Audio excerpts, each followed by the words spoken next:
Israeli অভ্যন্তরীণ গোয়েন্দা সংস্থার প্রধান রোনেন বার পদত্যাগের ঘোষণা দিয়েছেন। তাকে পদ থেকে সরানোর প্রধানমন্ত্রী বেনিয়ামিন নেতানিয়াহুর ব্যর্থ প্রচেষ্টার 6 সপ্তাহ পর পদত্যাগের ঘোষণা দিলেন বার। 15 জুন থেকে এই ঘোষণা কার্যকর হবে।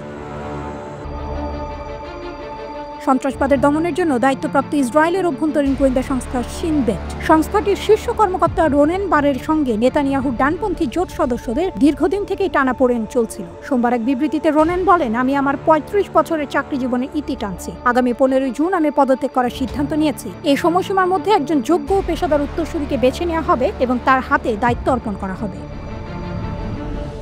এর আগে 16 মার্চ নেতানিয়াহু প্রকাশ্যে বারের প্রতি তার আস্থার অভাবের কথা জানান। তাকে নিয়ে ইসরায়েলের অভ্যন্তরীণ নিরাপত্তা পরিষেবার মধ্যে গুরুত্বপূর্ণ আস্থার সমস্যা রয়েছে বলে অভিযোগ করেন। অন্যদিকে বার দাবি করেন, নেতানিয়াহু বিক্ষোভকারীদের ওপর নজরদারি করার এবং তার দুর্নীতির বিচারকে প্রভাবিত করার অনুরোধ জানিয়েছিলেন। এরপর পরিস্থিতি আরও খারাপ হয়ে ওঠে। তবে নেতানিয়াহু বারের অভিযোগ অস্বীকার করেন। শিন বেট ইসরায়েলের সবচেয়ে প্রভাবশালী গোয়েন্দা সংস্থা। 2023 সালের 7 অক্টোবর ইসরায়েলি ফিলিস্তিনিদের গোষ্ঠী হামাস যে নজিরবিহীন হামলা চালিয়েছিল সেটির প্রধান তদন্তকারী সংস্থার ভূমিকায় ছিল শিন বেট।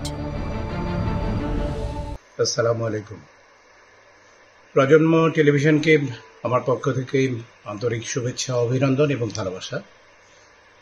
সত্যের সন্ধানে থাকবেন, এটি আমার প্রত্যাশা। সত্য যেখানে সেখানেই থাকবেন। অন্যায়ের বিরুদ্ধে প্রতিবাদ করা এবং লেখা, বিকজ আমরা বিশ্বাস করি pain is mightier than the soul. So always সত্যের পথে থাকবেন। সত্যের পথে থাকা means you will get me. ধন্যবাদ।